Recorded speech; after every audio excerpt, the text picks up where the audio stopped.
Buenas noches, bienvenidos a De qué se habla a las 7. Hoy hablamos sobre el partido de la Selección Colombia contra Perú en una nueva fecha de eliminatorias para Qatar 2022. También hablaremos sobre la resolución emitida por el Ministerio de Salud con los lineamientos para la reapertura de los diferentes sectores económicos del país. Y para finalizar, Estados Unidos vigila con preocupación a 2 buques de guerra iraníes que podrían dirigirse a Venezuela. Comenzamos. Hechos, datos, cifras y personajes que nos dan de qué hablar y comenzamos, como dicen, con la fe intacta, porque hoy se reiniciaron las eliminatorias suramericanas al Mundial de Qatar 2022, después de 7 meses desde que se jugó el último partido. Colombia se medirá esta noche con la selección de Perú en el Estadio Nacional de Lima. Ambas selecciones llegan urgidas de puntos y necesitan la victoria para salir de los últimos puestos de la tabla.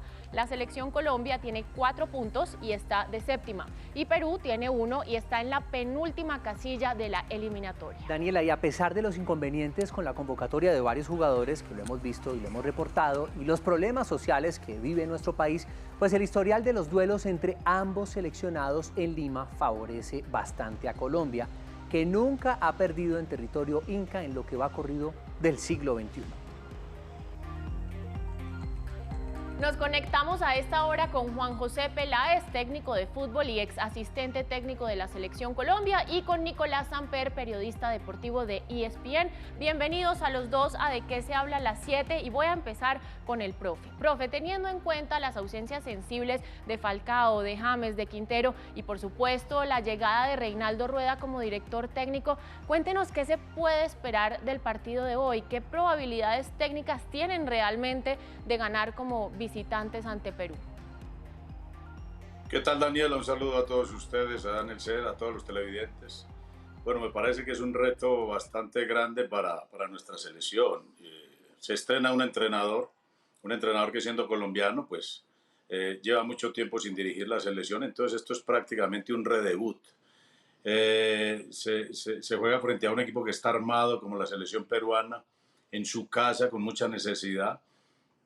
Aquí hay que acertar en muchos ítems, sobre todo en la escogencia de los jugadores, después en el modelo que hay que aplicar dentro de la cancha, contrarrestar el potencial del equipo peruano y después desarrollar un fútbol para nosotros que tiene que ser muy equilibrado, y en eso lo táctico que hace que los equipos vayan junticos, para donde va el uno van todos, eso va a ser fundamental. Además porque hay jugadores que vienen sin estar jugando mucho. Por eso el aspecto táctico, el ser cortos, el jugar en equipo va a ser fundamental. Me parece que Colombia tiene hoy que sacarse la espina de aquella goleada frente a Ecuador. Hoy tiene que cambiar la actitud de los jugadores colombianos, y eso, más el trabajo de equipo, la buena dirección de nuestro entrenador, seguramente nos va a dar buenos réditos. Un buen resultado en Lima hoy sería fundamental. Nicolás, con toda esta situación que está pasando al interior de la selección Colombia, ¿usted cree que ha llegado tal vez el momento de un recambio en la selección, de permitir que surja una nueva generación de estrellas? Hola Fernando, buenas noches a Daniela, al profe Juan José, que es seguramente uno de los que más sabe de fútbol en este país. Digamos que el recambio hace parte de lo que ocurre alrededor de todas las selecciones. Fíjense que Perú en su momento anduvo en un recambio, Chile con Reinaldo Rueda anduvo en un recambio, nosotros también aparecemos en un recambio, pero en posiciones que por ahora todavía tenemos el combustible, la gasolina para contar con ellos, porque nombrábamos a Falcao, que es un hombre que uno ve o entiende que se acerca más al crepúsculo que al amanecer. Pues bueno, tenemos para nuestra fortuna a jugadores en esa línea que andan muy bien, como Duván Zapata, como Luis Muriel, como Alfredo Morelos. Es decir, los recambios siempre van a ir graduales, y en los recambios pasa mucho como con los automóviles cuando uno los quiere poner a punto. Hay un lugar en donde de pronto nos va a hacer falta algo, pero la labor, y eso es una labor importante ya en la formación y en lo que viene detrás, en la formación de los clubes, en la formación de los futbolistas, que hacen que aparezcan esos jugadores nuevos. Pero hoy por hoy Colombia tiene una generación muy homogénea y que puede suplir algunas ausencias y algunos nombres importantes. Profe, entremos en el juego. ¿Qué planteamiento cree que va a proponer Reinaldo Rueda para este partido? A ver, el planteamiento dentro de lo táctico seguramente va a ser un planteamiento de 4-4-2 o 4-5-1. O va a variar entre esas dos lineamientos, digámoslo así. ¿Esto por qué? Porque se trata de hacer un partido cerrado en condición de visitante. Perú es un equipo fuerte por las bandas y se pretende trabajar muy bien el taponamiento, pero después el aprovechamiento. Colombia tiene que trabajar también con la necesidad de Perú. Es decir, es un equipo que el local tiene un punto y se va a venir. Y se tiene que venir porque tiene que sacar el resultado. Y seguramente van a haber espacios a espaldas de sus defensas. Por eso, especulando un poco, piensa uno que Cuadrado si juega por derecha, que si Luis Díaz juega por izquierda, que si los que juegan por fuera van a hacer una labor de marca, también van a hacer una labor de salida. Es muy importante que Colombia en ese sentido tenga claro que es un partido que se puede ganar atacando en la medida en que se pueda atacar. Porque Colombia hoy tiene que hacer un partido muy cerrado en la parte defensiva para evitar que la fuerza que tiene el jugador peruano, la habilidad en los espacios reducidos, sea efectiva contra nosotros. Está de local, profe. Venga, profe, Jerry y Davinson, digamos que vienen de una temporada irregular y además de un mal recuerdo de la jornada anterior de las eliminatorias. Usted ya nos la recordó un poco con el tema contra Ecuador. ¿Cómo se puede conformar un sistema defensivo que brinde garantías estando en un partido de visitante? Mire, si ellos dos juegan, Fernando, tienen que jugar muy cerca al arco y tienen que estar muy protegidos. Primero porque no juegan mucho en sus clubes, porque han tenido lesiones, porque no tienen mucho ritmo competitivo, porque este tipo de defensas en espacios amplios no son tan efectivos. Es decir, frentear delanteros rápidos en 40, 50 metros es muy peligroso para ellos. Por ello ellos tienen que jugar un poquito más reservados y me imagino yo que Colombia, al tener los defensas cerquitas a su arco, también va a tener su gente de la mitad de cancha hacia atrás.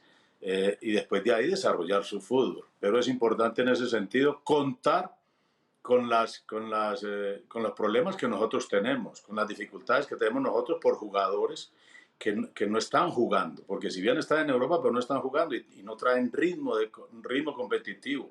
Y eso se compensa cuando se trabaja en equipo, cuando se trabaja el uno cerquita al otro y línea cerquita a la otra línea. Nicolás, ¿qué tan importante, qué tanto impacto tiene en la selección el gran momento de Duván Zapata y de Luis Fernando Muriel en el fútbol europeo? Pues Daniela, eso yo creo que es uno de los factores a aprovechar, no solamente en este partido, sino en la eliminatoria misma. Ellos en el Atalanta se han entendido muy bien. De hecho, esta temporada, cuando Gianpiero Gasperini, el entrenador del Atalanta, decidió ubicarlos más juntos, antes pasaba que Muriel entraba por Zapata o viceversa, pero en el esquema que armó Gasperini ha hecho un 2-1, que son Malinowski, Muriel y Zapata. Malinowski puede ser cambiado, por supuesto, por Pesina, por Ilicic. Bueno, tiene variantes el Atalanta, pero esa conjunción adelante, que ha sido el problema secular del fútbol colombiano, la falta de gol, pues sí que nos cae bien, porque tanto Muriel, que tiene unos números extraordinarios hoy en el fútbol europeo, tanto como Zapata, pues pueden aportar, además tienen la calidad y la cualidad de ser dos delanteros distintos, es decir, no se da aquella dicotomía extraña que pasaba, por citar un ejemplo famoso,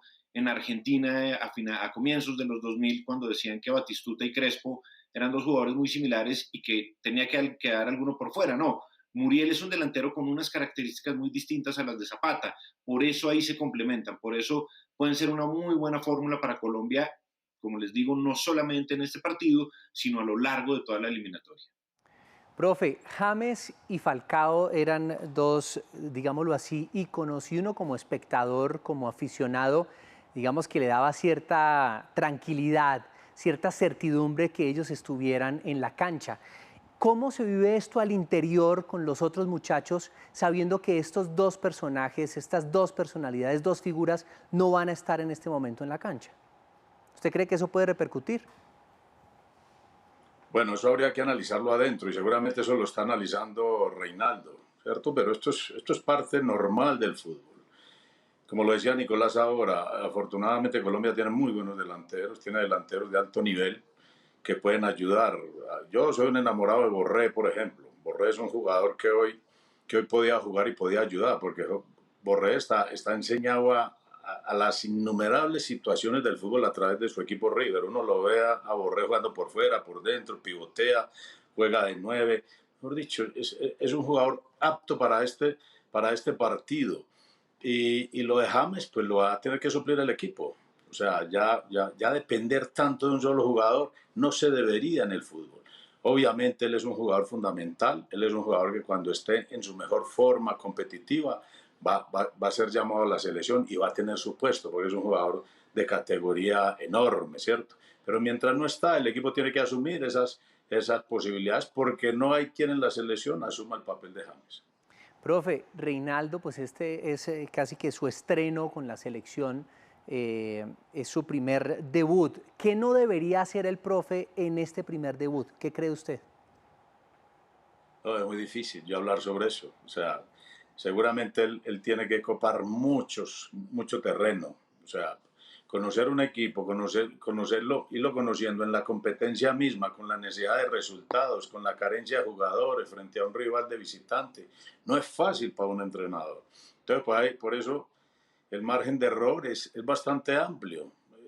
Aquí lo que hay que hacer es equivocarse lo menos posible en la selección de jugadores, después en la escogencia de la titular, después la escogencia del modelo que va a actuar bien con esa titular, ¿cierto? La postura táctica, ¿a dónde vamos a parar? ¿Vamos a ir a presionar arriba? ¿Vamos a ir a presionar a mitad de cancha? ¿Nos vamos a tirar un poquito más para atrás? Todos esos detalles hay que tratar de acertar en casi todos. Es casi que imposible acertar en todos, pero por lo menos en casi todos que te brinde cierta garantía de sacar el buen resultado. Bueno, Nicolás, hablábamos ahorita con el profe del planteamiento que podría tener Reinaldo Rueda para Colombia. ¿Cuál cree usted que va a ser el planteamiento de Perú? Perú, y se ha hablado sobre la posibilidad, por ejemplo, de que Luis Advíncula, el lateral derecho o el número 4, como dirían los de vieja data, que juega en el Rayo Vallecano de España, funja como extremo. Y eso habla, y bien lo decía Juan José, de la explotación de Perú por las bandas. Tiene jugadores muy importantes que hacen que sea difícil contenerlos. Generalmente la visita a Lima es difícil. Supone uno que Ricardo Gareca podría ir con hombres muy abiertos, veloces por las bandas. Carrillo puede ser uno de ellos, puede ser el otro Advíncula. Tiene dos delanteros que son importantes para la selección, que son Lapadula, el hombre que estuvo en el Milan y que estuvo en el Benevento la temporada anterior. Pablo Guerrero, que es casi que una institución del fútbol sudamericano. Vamos a ver si le alcanza para estar desde el vamos. Pero son equipos, los equipos peruanos son equipos que tocan muy bien la pelota. Uno supondría también como un 4-4-2 o un 4-2-3-1, de acuerdo a cómo sean las condiciones del partido, pero es un equipo que en Lima, más allá de que hemos tenido muy buenos resultados, han sido partidos que siempre hemos sufrido. Es decir, no han sido partidos que hemos ganado con holgura, ni mucho menos, no. Han sido partidos donde hemos tenido como figura Ospina, donde hemos sufrido mucho por las bandas, donde han levantado mucho la pelota porque entienden que el fútbol colombiano tiene una gran carencia a la hora de rechazar balones aéreos, más allá de que Davinson, Mina, Cuesta, los centrales que tenemos son hombres altos y que tienen buena figuración arriba, pero saben que ese puede ser uno de los problemas que tenemos. De ahí que uno supone que Reinaldo Rueda, con los 4 centrales que ubicaría, centrales, digamos, porque juegan como laterales, pero son centrales desde su génesis, que son Medina, Davinson, Mina y Tecillo, puede tratar de frenar un poco ese ímpetu peruano que seguramente va a ser difícil aguantar los primeros minutos. Profe, pues no nos podemos ir y también importante hablar del partido que se va a jugar el martes 8 contra Argentina. ¿Cómo ve usted ese rival? Primero, Dani, yo te digo, ojalá Argentina gane hoy y que Brasil gane hoy. Argentina hoy juega frente a Chile y nos haría un favor si ganara. Y Brasil que juega contra Ecuador y nos haría un favor si ganara, siempre y cuando nosotros hagamos el resultado. Hoy va a ser importante, en primer lugar, no perder. En segundo lugar, empatar es bueno, pero si ganamos sería extraordinario, porque sería un abrebocas para un partido bravo frente a Argentina en Barranquilla y además un respaldo importante para lo que se viene en la Copa América de nuestra selección. Profe, ¿cómo puede afectar esta convocatoria, digamos que ha sido irregular, los muchachos no han tenido tiempo, digamos, para poder jugar y entrenar de manera como se debe? Realmente, ¿cómo podría afectar esto al seleccionado colombiano, esta situación tan compleja que se vive pues, en el mundo? Sí, y como vos decís, es para todos es igual. Yo creo que aquí hay una memoria y hay la capacidad de un entrenador que sabe activar, no solamente con el entrenamiento, sino con la conversación. Estos son jugadores acostumbrados a la alta competencia y a que a veces a través del mensaje en el comedor, en el bus, en la concentración, en el video. Seguramente Reinaldo ya ha hablado mucho con ellos a través de los medios virtuales, sin haber llegado siquiera a la concentración, adelantando trabajo. Lo que se hace en la cancha es la confirmación de una idea que seguramente ya se emitió por parte del entrenador a cada uno de los jugadores. Es aprovechar al máximo todos los elementos que existen hoy en nuestra vida. Pues estaremos aquí haciéndole fuercita a la selección Colombia para que ojalá gane esta noche. Juan José Peláez, técnico de fútbol y exasistente técnico de la selección Colombia, y Nicolás Samper, periodista de ESPN. Gracias por acompañarnos esta noche. Muchas gracias, hasta luego. Que estén bien. Bueno, ya que hablamos de la selección Colombia, seguimos con otro de los más grandes íconos de Barranquilla, Estercita Forero. Para conversar sobre la novia de Barranquilla, nos conectamos ahora con Daniela Cure, investigadora musical, feminista y biógrafa de Estercita Forero. Gracias, Daniela, por acompañarnos en De Qué se habla a las 7. Mire, Daniela, Barranquilla es la casa de la selección Colombia, pero también fue y será la casa de Estercita Forero por siempre. ¿Qué representa esta mujer, la novia de Barranquilla, para toda la comunidad barranquillera?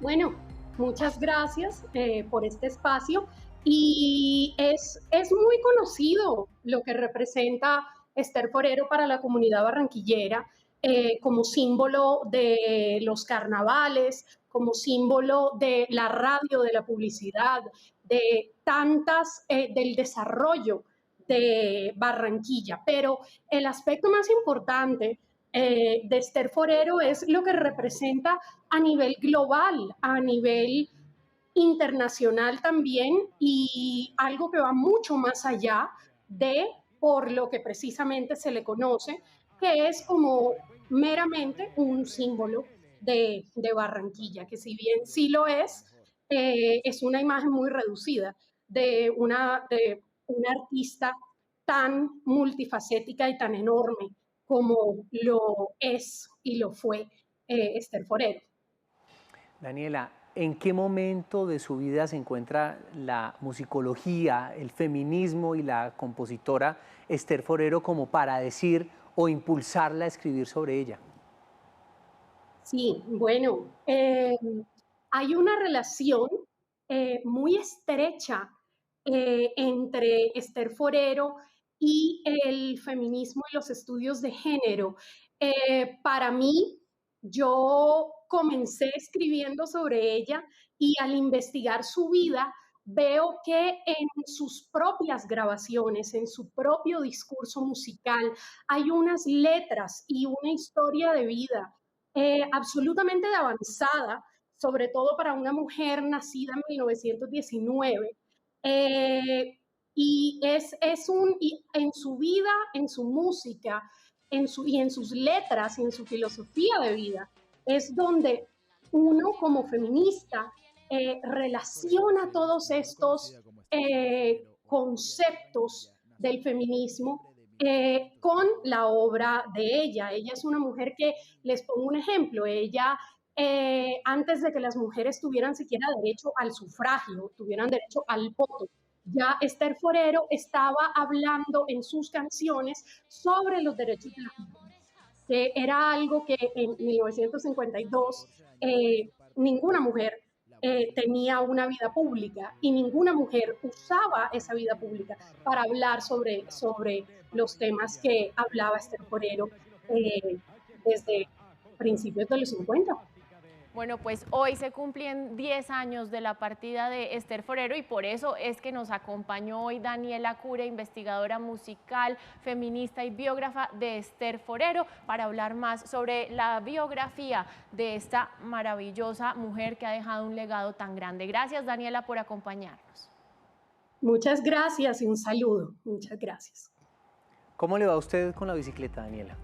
Más o menos. ¿Más o menos? Sí, sí. O sea, me defiendo. A mí me gusta, pero es cuando estoy como en el campo o algo así. En la ciudad, la verdad, no lo utilizo. A mí en la ciudad me da un poco de miedo, se lo confieso. Sí, la verdad es que, bueno, no es tan fácil, pero como cada 3 de junio, hoy celebramos el Día Mundial de la Bicicleta, gracias a un decreto de la ONU, proclamado en el año 2018. El objetivo esencial de conmemorar esta fecha es darle más protagonismo a un medio de transporte como es la bicicleta, que el mismo, digamos, pueda servir para paliar un poco la crisis del mundo actual debido a la contaminación y al cambio climático que está experimentando el planeta. La bicicleta fue el resultado de una serie de intentos fallidos para inventar un vehículo innovador y dio como resultado, José Fernando y televidentes, este maravilloso medio de transporte que apareció a mediados del siglo XIX.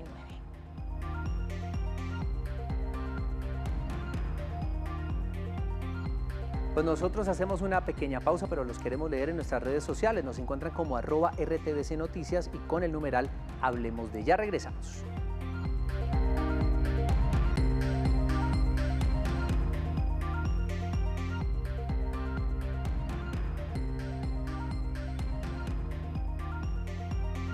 Ustedes, muchas gracias por continuar con nosotros. Esto es ¿De qué se habla? A las 7. Y un día como hoy, a los 71 años, falleció Roberto Rossellini.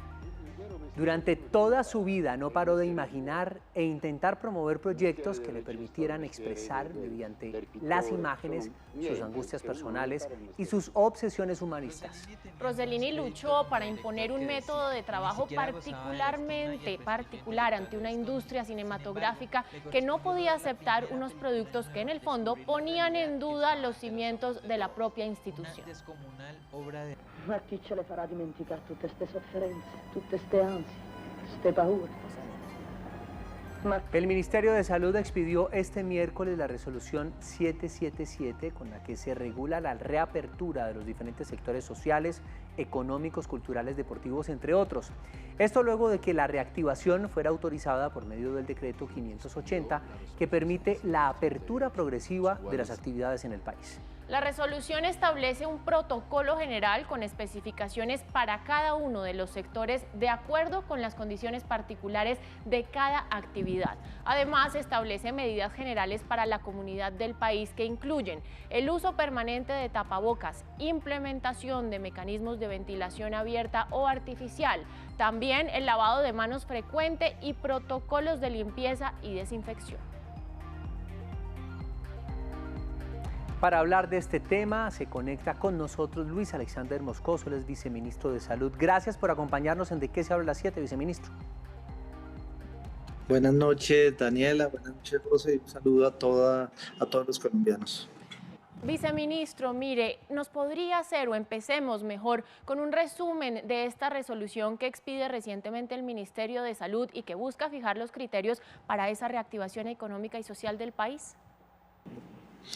Un país que avanza, y si bien estamos en un pico muy complejo, un pico difícil del estado de la pandemia, esta situación del país en algunas regiones ha venido avanzando ya con ocupaciones menores en unidades de cuidado intensivo, con un buen avance en el nivel de vacunación. Esto nos permite generar unas nuevas expectativas de unas nuevas tendencias. Por eso la emergencia sanitaria así lo indicó el decreto 580 y ahora la resolución 777 que regula estas normas.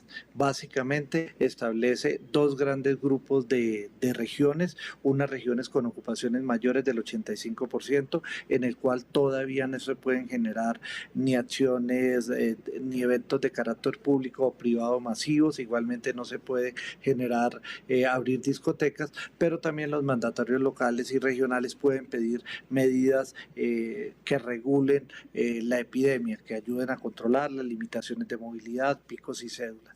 Un segundo grupo de regiones con ocupaciones de 85% menos de las unidades de cuidado intensivo. Estas regiones ya vienen en una tasa de descenso importante, tienen prevalencias importantes, han alcanzado niveles importantes de vacunación y tienen unas disponibilidades de camas en este momento que unido a condiciones como el seguimiento, la implementación del programa PRAS nos determinan unas condiciones particulares para la apertura. En estas regiones donde la ocupación es menor del 85%, las regiones pueden hacer aperturas de eventos públicos y privados y adicionalmente pueden hacerse aperturas de discotecas.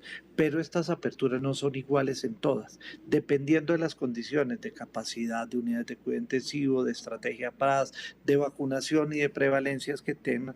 El Ministerio ha diseñado una tabla que es una escala de resiliencia, en el cual ubiquen varios grupos, unos grupos que tienen un riesgo mayor de poder hacer picos y unos que tienen una menor posibilidad de hacerlo.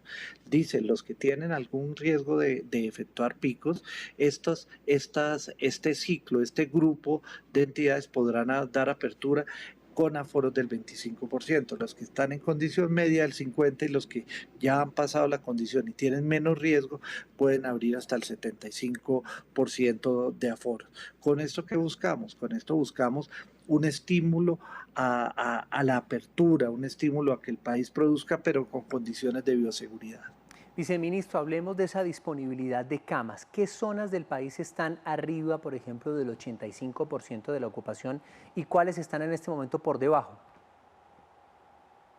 En este momento, las que tienen una ocupación mayor del 85% está Cartagena, el departamento de Bolívar, la ciudad de Bucaramanga y el departamento de Santander, Tunja y el departamento de Boyacá, el departamento de Cundinamarca y Bogotá, Villavicencio y Los Llanos y Villavicencio y el Meta, Yopal, Casanare, San José de Guaviare y el departamento del Guaviare, Pasto, el departamento de Nariño, la ciudad de Cali, el departamento del Valle, la ciudad de Medellín y el departamento de Antioquia, la ciudad de Manizales y el departamento de Caldas. En este momento estas ciudades tienen ocupaciones de más del 85% y no tendrían aperturas de estos eventos, y la gran mayoría de estas ciudades han pedido medidas restrictivas adicionales, las cuales ya han sido autorizadas por el Ministerio del Interior previo concepto del Ministerio de Salud. El resto del país podrá dar aperturas de acuerdo al índice de resiliencia. El índice de resiliencia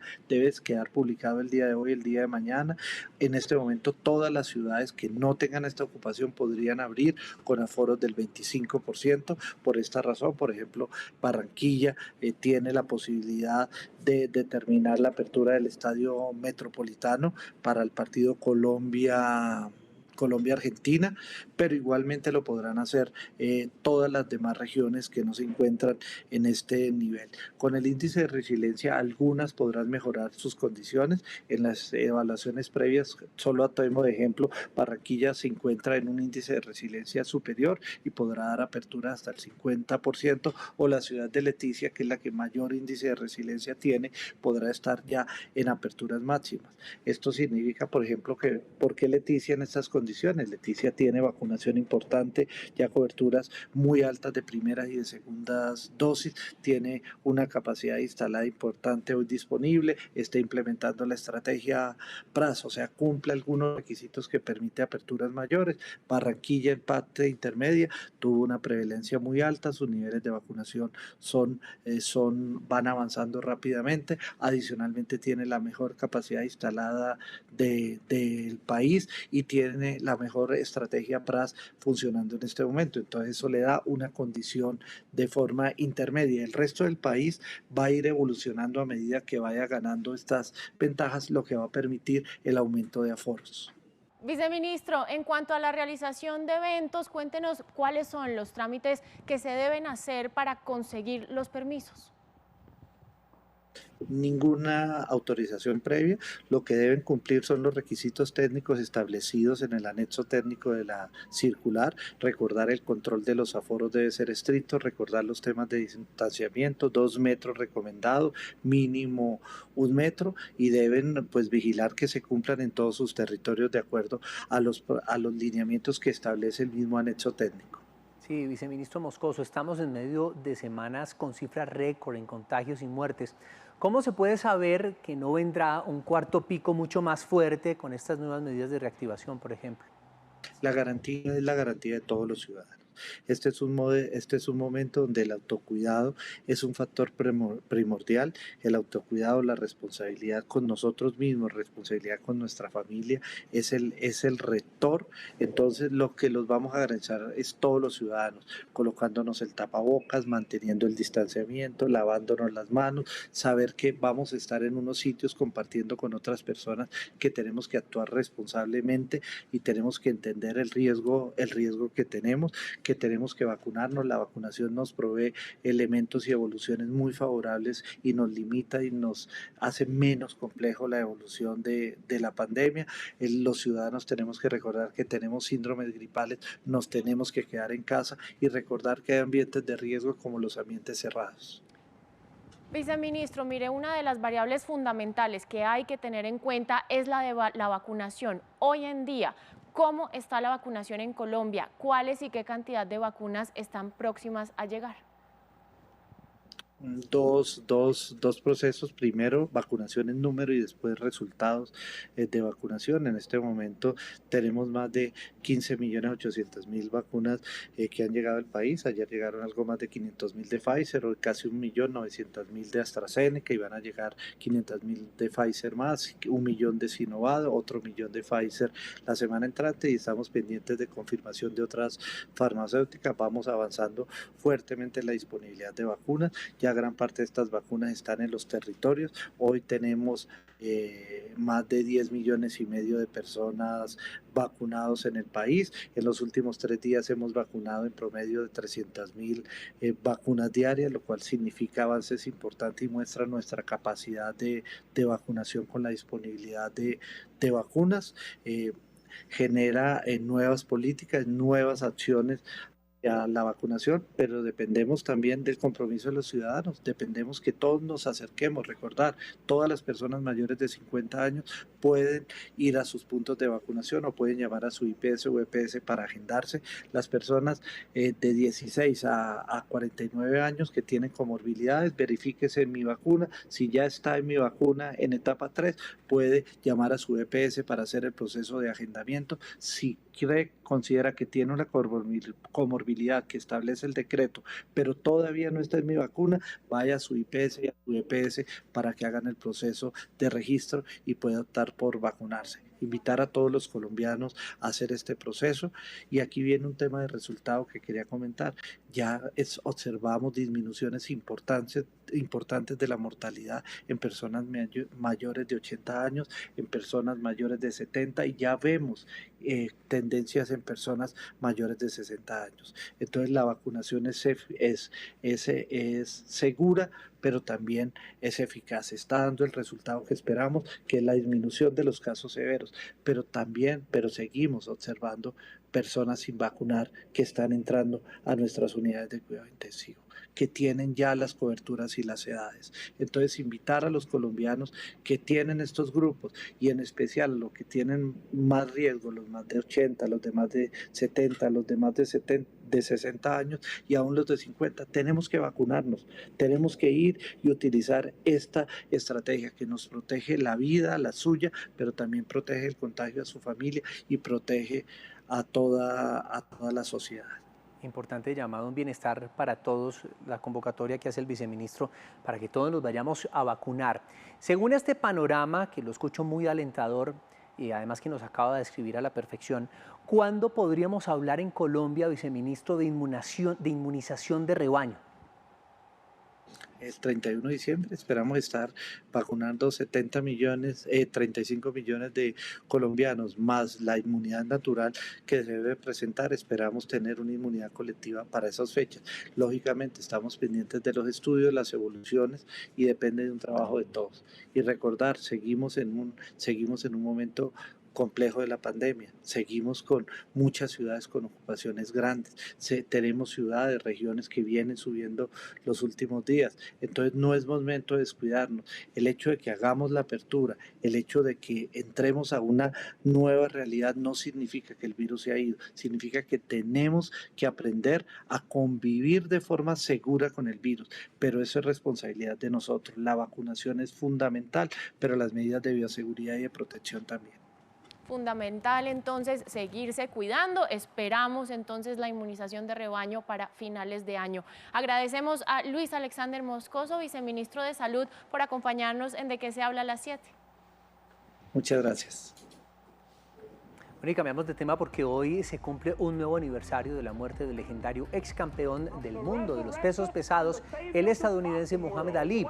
Ali falleció a los 74 años mientras seguía luchando contra la enfermedad de Parkinson. Ali fue una de las personas más reconocidas en el mundo por sus acciones dentro y fuera del ring. Su postura sobre el servicio militar y la conversión al Islam traspasó las líneas raciales y polarizó a todo Norteamérica.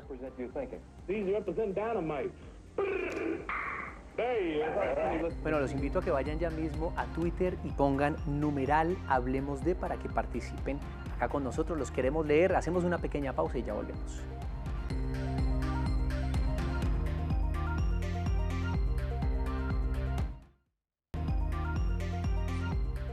Regresamos a nuestro tercer bloque de qué se habla a las 7 y hoy hablamos también de deportes porque celebramos los 35 años de Rafael Nadal y el tenis lo festeja porque es buena parte de esa edad la ha pasado haciendo más grande este deporte. Rafa Nadal, el hombre que bate récords, podría ser uno de esos sobrenombres porque al fin y al cabo es lo que ha estado haciendo durante toda su carrera deportiva. Un grande, definitivamente, Rafa Nadal, que se convirtió en el deportista más condecorado de la historia de Roland Garros, con 13 títulos en sus vitrinas y hasta le hicieron su propia estatua en París.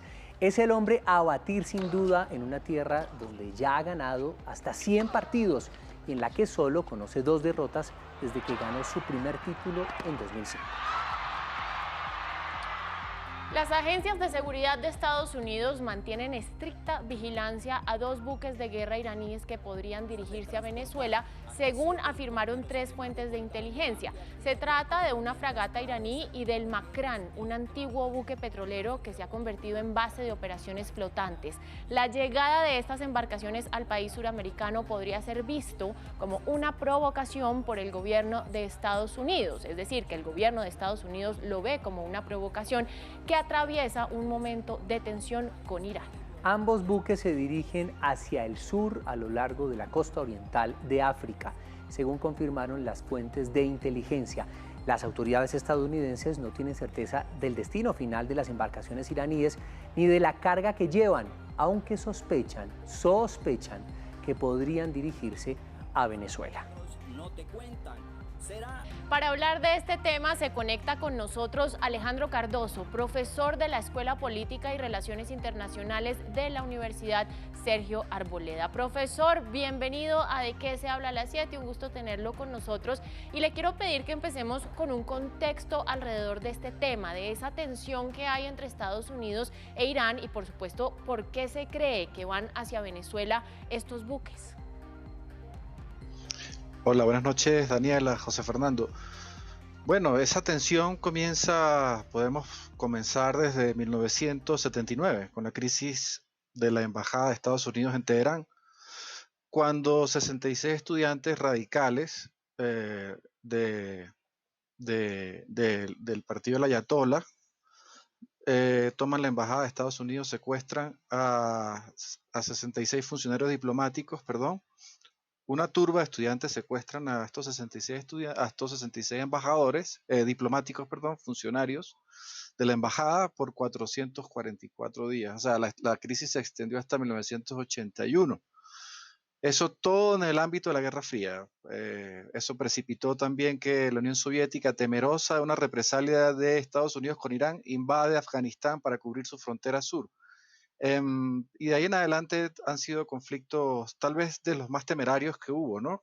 Entre Irán y Estados Unidos, porque Irán es una potencia regional, una potencia asiática, y tiene capacidad tecnológica para enriquecer uranio, tiene acceso a armamento, podría tener eventualmente acceso a la tecnología nuclear, y bueno, y es uno de los mayores riesgos del Estado de Israel en Oriente Medio. Es uno de los adversarios más fuertes contra el Estado de Israel.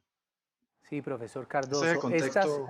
estas embarcaciones que durante estos días pues, han sido monitoreadas por el gobierno estadounidense según pues, sus entidades de inteligencia. ¿Qué contienen y cuál sería el propósito real de la presunta llegada hasta Venezuela de estos buques? Bueno, los informes de inteligencia indican que por fotografía aérea, por satélite, perdón, indican que son unas lanchas de alta velocidad, unas lanchas de tipo de factura china, hechas en Israel, pero el diseño es chino. Son lanchas de alta velocidad en el marco, pues posiblemente de lo que se llama la guerra asimétrica, ¿no? Es decir, para resguardar un poco la zona económica exclusiva venezolana en el Caribe, para tener un desplazamiento de mucha velocidad ante cualquier eventualidad en el mar territorial venezolano. Eso es lo que se sospecha, pero seguramente lo más probable es que esos buques, por supuesto, que van a Venezuela. ¿Cuál es la preocupación de Estados Unidos? ¿Tiene que ver quizás con esa amenaza que hizo Teherán una vez de enviar buques a la región? Sí, ciertamente hay una amenaza. Lo que pasa es que tenemos que contextualizar un tercer elemento.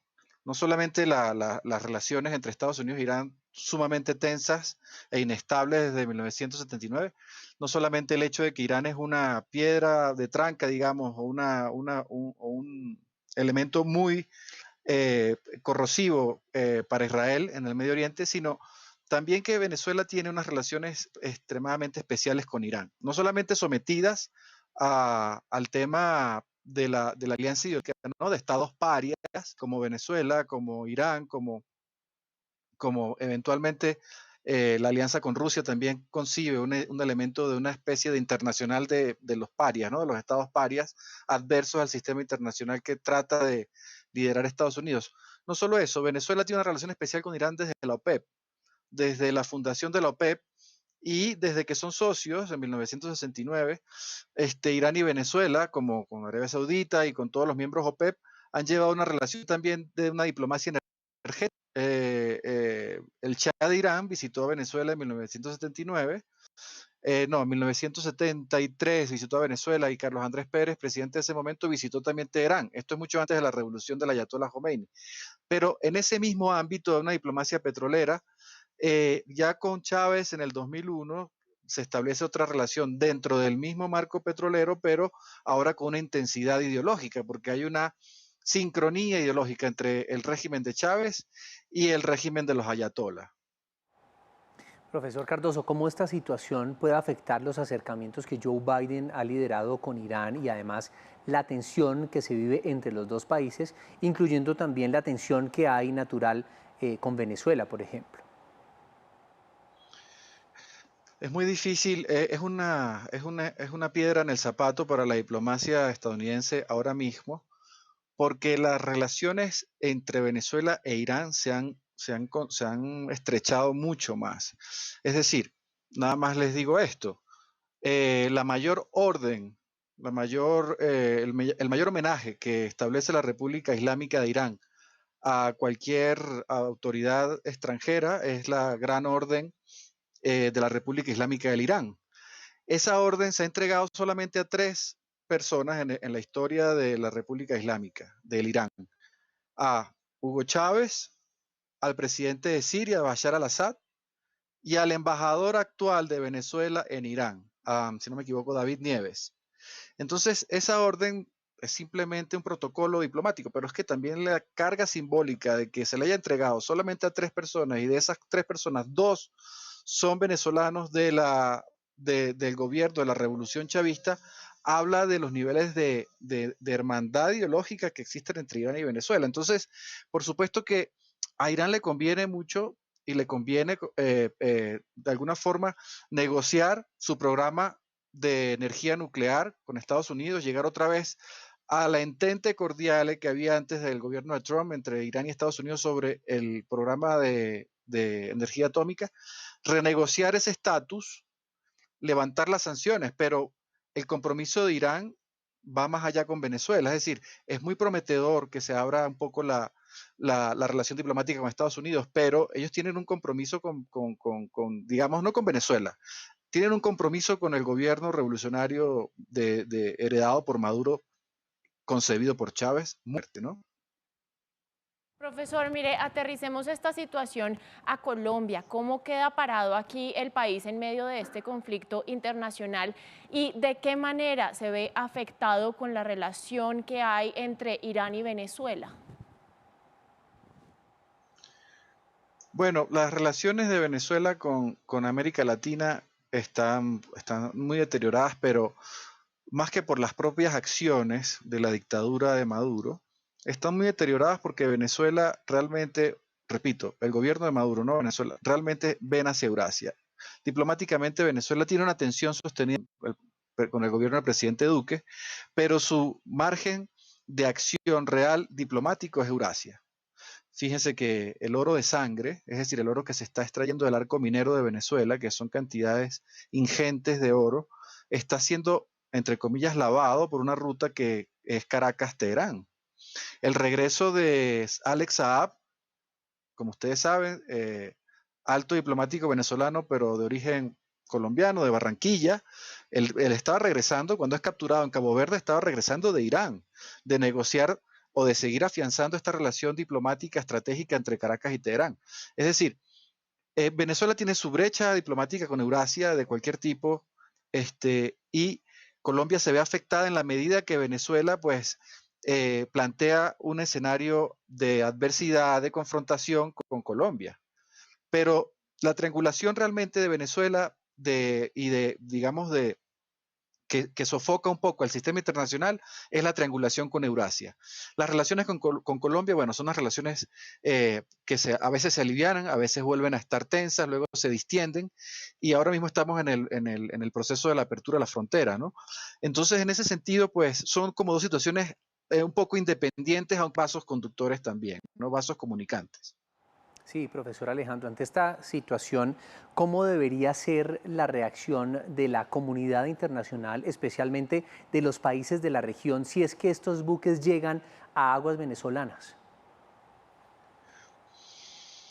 Bueno, el sistema internacional, como tú bien lo preguntas, ¿no? El sistema internacional ha sido muy permisivo. Ha sido permisivo desde el año 2001, desde el año 2000, cuando Chávez visitó a Saddam Hussein, el último paria, que estaba bloqueado de todas las relaciones externas a Irak, y Chávez rompió ese bloqueo, incluso fue por tierra para no violentar la orden del aislamiento del espacio aéreo.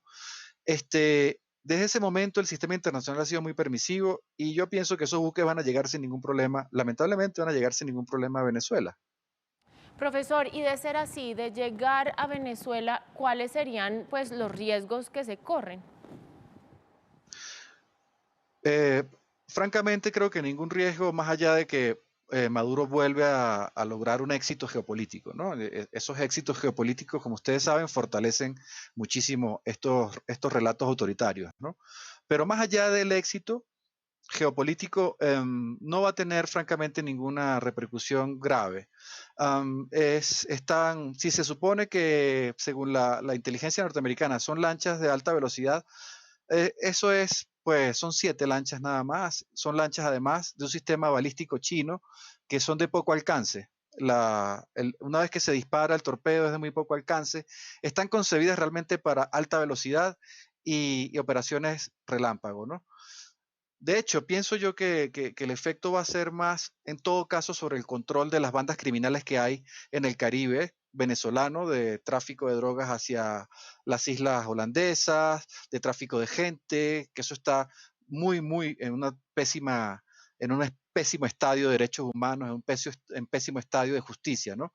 Yo creo que las lanchas van a tener una función más en ese ámbito que en un marco de guerra simétrica o de desestabilizar más la región. Bueno, pues agradecemos a Alejandro Cardoso por darnos su punto de vista y resolver nuestras dudas aquí en De qué se habla a las 7, profesor de la Escuela de Política y Relaciones Internacionales de la Universidad Sergio Arboleda. Gracias. Gracias, José Fernando. Gracias, Daniela. Bueno, y ahora es momento de hacer una actualización informativa con los reporteros de RTVC Noticias. Aquí están. Actualizamos las noticias de salud y hay polémica tras la decisión del Ministerio de Salud en suspender la prueba PCR negativa para los viajeros que entran a Colombia. Por supuesto, nosotros consultamos a algunos expertos y también a los viajeros. Toda la información en nuestra emisión central. Está a punto de ser aprobado por el Congreso de la República un proyecto de ley que amplía la licencia de maternidad y que también trae otros beneficios para los padres de niños recién nacidos. En contados instantes les estaremos entregando a ustedes los detalles de qué incluye y qué no incluye esta norma. Llegamos al final de nuestro programa, pero tenemos una nueva cita el domingo en De Qué se habla fin de semana. Claro que sí, nos vemos con más temas de actualidad el próximo domingo 9:30 de la noche. Quédense conectados con la emisión central. Chao.